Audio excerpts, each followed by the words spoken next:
class. Mr. Bones participating again. And I'm just going to label some bones out there. Let's start with the upper extremity bones so you get used to that. Again, we have the skull here. You have quite a few bones, almost 22 bones in the skull. I'm not going to go through all 22, but there are some major ones such as the frontal bone, the parietal bones, the temporal bones on the side. You have the occipital bone on the back here, or posterior. So now that you've learned anatomical terminology, right? So frontal is anterior, occipital bone is posterior, the parietal and temporal bones are lateral. You have a hyoid bone here, which is right here. Mr. Bones here is missing the mandible, but maybe it's being borrowed by Mrs. Bones over there, I don't know. But the mandible would be here. And then let's just start off with the collarbone, also known as the clavicle, which are here too. You have the sternum, and then you have the ribs. You have 24 ribs, 12 on each side, okay? Ribs 1, 2, 3, 4, 5, 6, and 7 are called true ribs because they have a true attachment to the sternum.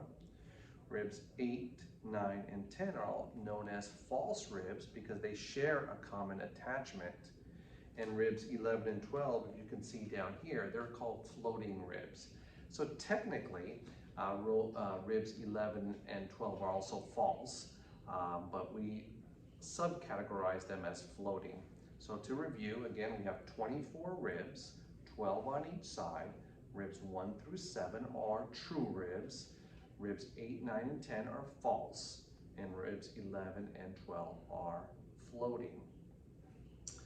Here we have the humerus, okay? The humerus attaches to the scapula, which is right here, okay? That's the scapula, you call that your shoulder blade. So the scapula attaches to the clavicle, and the clavicle attaches to the sternum. What's interesting is the only true attachment that our upper extremity has to our thorax is via this small little joint right here where the clavicle sits on the sternum, the sternoclavicular joint. Interesting. Again, this is the humerus. On the lateral, again, thinking anatomical position, on the lateral side you have the radius, and on the medial side you have the ulna. And then you have the hand. Okay, you have 8 carpal bones, and then you have 1, 2, 3, 4, 5 metacarpals. Then you have phalanges, proximal, middle, and distal phalanges here. Okay. If we were to look at the spine, we have 7 cervical, 12 thoracic, and 5 lumbar. The way that I remember this is that I eat breakfast at 7, lunch at 12, and dinner at 5. 7 cervical, 12 thoracic, 5 lumbar vertebrae. Okay.